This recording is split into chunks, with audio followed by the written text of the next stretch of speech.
What up, people? It's your boy, Master Chudy, out here with another comic review. So, I'm reviewing Rogue and Gambit. And I was conflicted about even purchasing this because, they're gonna ruin my man Gambit. Because Gambit holds a special place in my heart. He was my first favorite hero ever. I loved Gambit. I still love Gambit. And I loved his relationship with Rogue, and she could be a very complex character. And she's been done right so far in many animated shows. But Marvel, the current comic stuff, I don't know if I can trust them. But then I went through this issue a couple of times, and I've got to say, okay, I'm hooked. I like it. They're written like how they should be written. First of all, this cover's a lie. Don't let this cover fool you into thinking that this issue is bad. It's not. But let me just get into it quickly. So, we got this, it's just like if time is a circle, then everything happens at. So we just see shots of Gambit and Rogue. I know the white is like annoying to some people. I didn't really care. And we just see life is, what is it? Happens at once, basically. Okay, so we got this splash page of all the past scenes between Rogue and Gambit, which seems to be done very well. I like it, and it is what it is. It's nice, and she's drawn very femininely. This is a lie. This is a lie. She looks very womanly. So we just see once they were mutant orphans with uncanny abilities they didn't understand. Anna Marie with the power to siphon vitality, Remy LeBeau, ability to charge objects with kinetic energy, and despite lawless pasts, they eventually found family and purpose as members of the mutant task force known as X-Men. At times they were friends, lovers, teammates. They are Rogue and Gambit. Okay, simple and short to the point. Kelly Thompson. Yes, she wrote Hawkeye, and yes, Hawkeye is getting canceled. But she was probably like, yo, I need this book. I need to, reclaim my good name. So give it to me. Perry Perez, unlike the cover artist Chris Anka, actually draws Rogue sexy. And she was very sexy indeed. Before Marvel decided to do their things to their women. But it is what it is. But we cut back to Ciudad Paraíso, which is the city of paradise, basically. Faster they're coming. We gotta stop. My foot's all messed up. It's like, in here. Jesse, why are we even running, Rhea? It's not like there's a way off this island without them knowing. So, should we stay here, baby? I don't know. You think it's broken, Jason? I'm not sure. I've got almost no power left, you guys. My foot wouldn't be jacked up if I did. Save for me, but I'm still going back there. No, you're not. And we just see that this dude with, I don't know who this is, but a figure comes out with glowing eyes and blinds them with light and knocks them out. It's like, from the looks of it, all three of you have completed the program. Then we cut back to the Xavier Institute for Mutant Outreach and Education. For goodness sake, I'll always say I hate this new name. I always prefer the Xavier Institute for the Gifted. It just sounds like an actual school. This sounds like a department at a college, but I digress. So, we cut to the danger room. We see Storm is setting up a session, and we just see, have you stepped back in time? Do I see old school Sentinels in a danger room training sequence, Stormy? And we just see Storm is like, you and that infernal nickname. When will it die, Gambit? First of all, if I have to say like this, I don't know. There's a difference between the way Storm is written in the X-Men books and in Black Panther and the Crew, because, but that's a little here nor there. Then we just see Gambit playing with her. He's like, yeah, I'm going to keep giving you this nickname. And you just see Storm is like, okay, as for the old school Sentinels, they were specifically requested. They accord, but aren't we a bit long in tooth for Danger Room games, Oro? And we just see Gambit's like, it's like Rogue's in there. It's like, well, why didn't you say so? Deal me in. Boom. I like that. Gambit's my boy. So we just see new player entering, codename Gambit. So we just see Pixie, Armor, and Psylocke with Rogue. And, they give, basic introductions. I know Armor, the Armor stuff, Flight, Pixie, Dust, and Teleportation. Know about Pixie. She used to have more butterfly wings, but yeah. And then of course we have Psylocke, and then Rogue, and we just see. Look at that. I'm doing the whole DNC thing. It's like, okay, that's neither here nor there. It's like, this is a closed session game, and we just see Gambit, like, tailing to the control room share. Just see Storm. It's like, you said you wanted something unexpected, Rogue. Ask and you shall receive. And you just see me and my dumb mouth. I like this panel crossing between Gambit's face, like, this is the face of a boss. I'm just saying. Sake. I won't stand for you insulting that mouth, Rogue. Yeah, so we just see X-Men doing X-Men things, and you just see look at my dude Gambit, man. Got the jacket, got his bow staff, got his cards. Oh my gosh! And you just see watch your 6 game at JD. He's like, Armor, are you ready? Ready. I always wanted, and we just see Psylocke just doing her thing. Like I always wanted a pony, so nice splash page of them fighting the Sentinels, very X-Men like. We just see Gambit. Kinetic energy conversion, control, and manipulation, aka he blows up stuff. Not bad. It's okay, I can deal with that. If you're in Gambit, get in. So he throws his cards like, I was sort of waiting for a formal invite, Rogue. You know how I am with the politeness and things of that nature. Just see Rogue looking like, oh yes, you and politeness were the first 2 words I put together. So she gets hit down with her sentinel, we just see him concerned her Rogue. And then Sonic is like, she can take a hit, Gambit. So Gambit blows up the Sentinel, the whole Sentinel actually, with his staff. Boom. And we see the training sequence is terminated, and we just see them feeling that romance. It's like, I had it under control. It's like, sure, but more fun this way, no? And then Armor's like, should we leave? This feels kind of inappropriate. No, little girl. See, a man saving his woman. And Pixie's like the same way. It's like, no way, this is amazing. Are they even dating? God, I hope so. So hot. Okay. They definitely used to date. I saw something about it in a tabloid once. Psylocke, you were around then. You know, right? And she's like, I know everything. Oh my God, tell us, like, well, girls, there was one time when we were all supposed to be having a picnic. It's like, shut up, Betsy. Oh, I see what's happening. So, they do a little bit of flirting. Gambit really wants some of that. And she's feeling it. But she's like, nah. A simpler time, maybe not the past.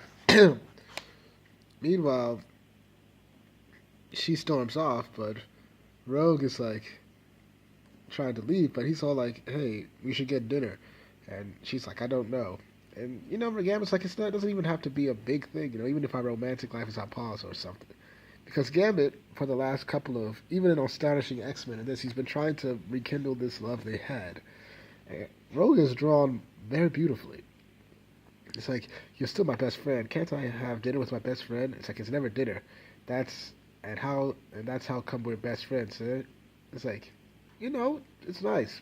It's progressing, moving. And he's saying that you shouldn't overthink it. It's like, well, one of us has to. But then Rogue is called to meet Kitty in the headmistress's office. And my God, I really hope Xavier comes in soon to be back in his seat because he earns it. He earned it. So she asks why she's here. It's like, yes, I need you for an odd mission. You're not going to like it. So Rogue's like, okay, just tell me what I need to know. Just tell me what I need to know. So it's like, okay, Cerebra. I hope this was a typo. Cerebro has picked up a large number of mutants just sort of winking out of existence, for lack of a better word. It could be nothing, but there's a suspicious look to it. Generally speaking, we did some digging, and it's a private retreat offering to free mutants of their trauma, which is suspicious as hell. Exactly. We need to send you in a recon team to check it out. Could be nothing. Could be mutant shield against their will, needing extraction. Or it could be something bigger. Yes, you suspect bigger. Yes. So Rogue is like, so, not that any of this is a cakewalk, but what exactly am I supposed to hate about it? So, Kitty explains, well, basically, we need a romantic couple. We think they're the only ones we can get through the screening process. And she's like, oh no. Yep. But she's like, but Remy and I we're not even together anymore. It's in flux. You know that. It's like, yeah, I do. And you know what's even better? It makes you a better candidate for therapy retreat. You're there to work out your problems. So that's actually funny. It's like, so why don't you and Colossus go? She's like, go ahead, no freaking way. She's like, oh no. It's like, oh, but it's okay for me and Remy? Yeah. This is when the perks of leadership come in. I get to not assign myself this mission. It's like, thanks a lot. You're focused on the wrong things. These mutants need your help, Rogue. It's like, low blow, Kitty. So Kitty can be vindictive when she wants to. This is like actually classic Kitty attitude. So I appreciate that. It's like, I go as low as I need to in order to save the day, well within reason. Well, people in jeopardy or not, Remy's not going to agree to the charade either. It's like, I'll take that bet. And of course, Gambit agreed. So they're flying over the Atlantic. And she's like, Kitty shouldn't have, like, um, you know, Kitty should have told me that you agreed to. It's like, I can't believe you doubted. And basically, Gambit's like, oh, I can't believe you doubted. It's like, well, things have been what, same as ever.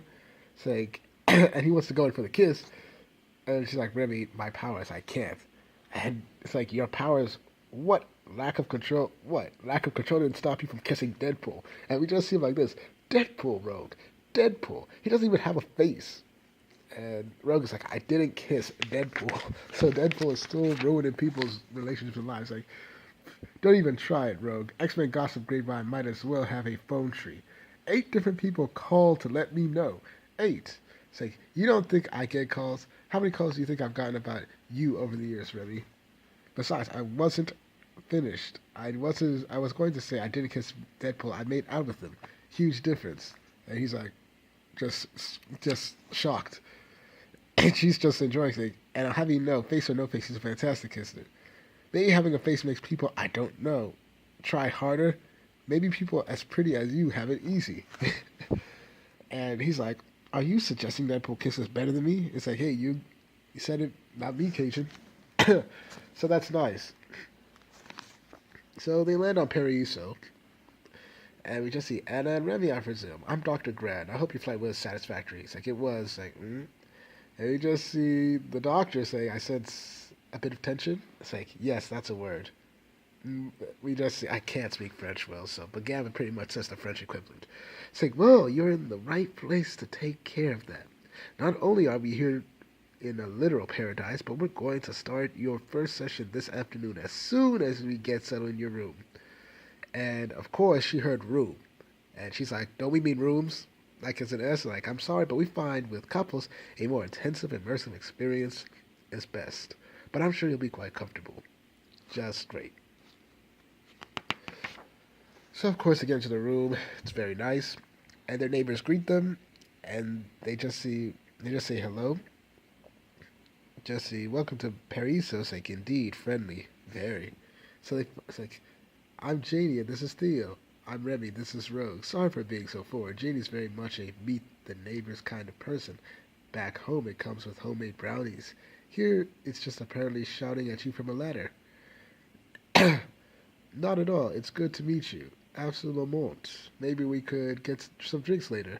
Just what we were going to suggest. We can give you the insider tour. We've been here 6 glorious days. You're probably headed to your session now. But just swing by the bungalow whenever you're ready. Or just swim over. Told you she loves the ocean ladder. Can't get enough of it. And we just see this like mind control. It's like whatever it is, it's not normal. Nobody's that happy. It's like, you that cynical, Rogue? You know what I mean, Remy. You better get going. Looks like a bit of a walk to the beach to the center. Yeah, coming. So they actually feel like a couple in this book. And I can appreciate Kelly Thompson doing that. So as they're walking to the center, she's just explaining to Remy, like, saying that whatever happens in our therapy session, it's like, don't say what. It's like, I know something about us being broken and never being able to be fixed. You're always saying this to me, Rogue. All of our lives, it feels like.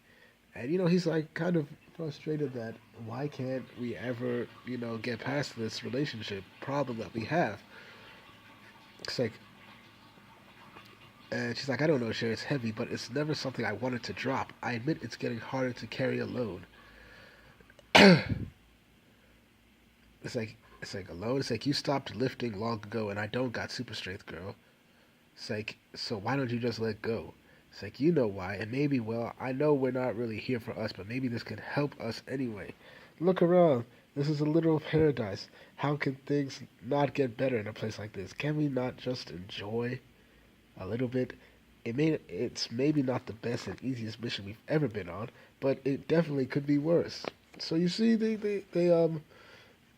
he wants to love this woman, and she wants to love him back, but she can't because she feels like there's just too much, just too much, too much. But I digress. We move in, and of course you think it's gonna end well, but of course, Rogue is angry, and she was like, "You were saying," it's like, "Oh, yeah, I guess I've messed up," and that's the end of that. This was surprisingly good. I liked it.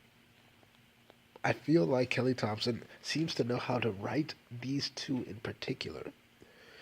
Maybe it's because Rogue was already a strong woman on her own who was beautiful and who could, do anything. Like the template was already there. She didn't need to change anything.